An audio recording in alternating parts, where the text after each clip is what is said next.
Demand చేస్తా ఉన్నాం. 2 రోజుల క్రితం కూడా సుమారు మీరు ఆలోచించిన హామీలో ప్రధాన హామీలైన అధికారంలోకి వచ్చిన మొదటి సంవత్సరమే 2 లక్షల ఉద్యోగాలు భర్తీ చేస్తామని, అదే విధంగా ప్రతి సంవత్సరం కూడా జూన్ 2 నాటికి ఏదైతే ప్రభుత్వంలో ఖాళీలు ఉన్న ఉద్యోగాలన్నీ గుర్తిస్తాం, సెప్టెంబర్ 15 నాటికి వాటిని కూడా భర్తీ చేస్తామని ప్రకటించారు.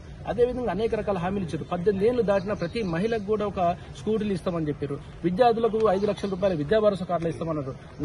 నేషనల్ స్థాయిలో అంతర్జాతీయ స్థాయిలో ప్రతి మండలంలో కూడా స్కూల్స్ ఏర్పాటు చేపిస్తామని చెప్పిన వీళ్ళు కనీసం ఈ రోజు ఏ ఒక్క సమస్యను పరిష్కరించిన సందర్భాలు లేవు.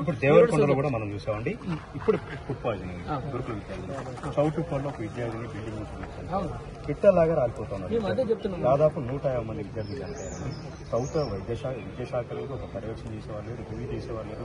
ఎందుకు దృష్టికి విద్యా వ్యవస్థ ప్రధానంగా చెప్తున్నారు. 2 సంవత్సరాల నుంచి దుర్మార్గం ఏంటంటే వీళ్ళ కేబినెట్ లో ఒక విద్యాశాఖ మంత్రిని కూడా నియమించుకునే దుర్భర పరిస్థితుల్లో వీళ్ళు ఉన్నారు. మేము కూడా చెప్తున్నాం, గత సంవత్సరం కూడా ఇదే పరిస్థితులు సూర్యాపేట జిల్లాలో కూడా గురుకుల విద్యార్థులు చనిపోయిన సంఘటనలు ఉన్నాయి. మనం చూసినాం. అంతర్జాతీయ స్థాయిలో వీళ్ళు అందాల పోటీల కోసం 100 కోట్లు ఖర్చు పెట్టి గురుకులాలకు అద్దె భవనాలు కూడా చెల్లించలేకుండా తాళాలు వేసుకున్న దుర్భర పరిస్థితులు మనం చూడడం జరిగింది. ప్రధానంగా ఇంకొక విషయం ఏంటంటే మీరు మేనిఫెస్టోలో మర్చిపోయారేమో తెలియదు కానీ అదే మేనిఫెస్టోలో ప్రైవేట్ విద్యా సంస్థల్లో ఫీజుల డబ్బులు అరికడతామని ఫీ రెగ్యులేటర్ కమిటీ ఏర్పాటు చేస్తామని కూడా చెప్పారు. కానీ ఇలాంటి వరకు దాన్ని మర్చిపోయారు. రాష్ట్ర స్థాయిలో విద్యా వ్యాపారం బలంగా ఉన్నది. సూర్యాపేట జిల్లాలో కూడా యూకేజీ ఎల్కేజీ విద్యార్థుల నుంచి ప్రైవేట్ యాజమాన్యాలు 4,000 నుంచి 5,000 వరకు బుక్స్ పెట్టి వసూలు చేస్తున్న అధిక ఫీజును అడ్డుకట్టే వాళ్ళు లేరు. మేము తెలంగాణ యువజన సంఘం నుంచి 2 రోజుల క్రితం కూడా ఈ రోజు ఏదైతే రేవంత్ రెడ్డి వస్తుందో దాన్ని అడ్డుకుంటాం, మీరు హైదరాబాద్ డిక్లరేషన్ వెంటనే అమలు చేయాలని కూడా మేము డిమాండ్ చేస్తా ఉన్నాం.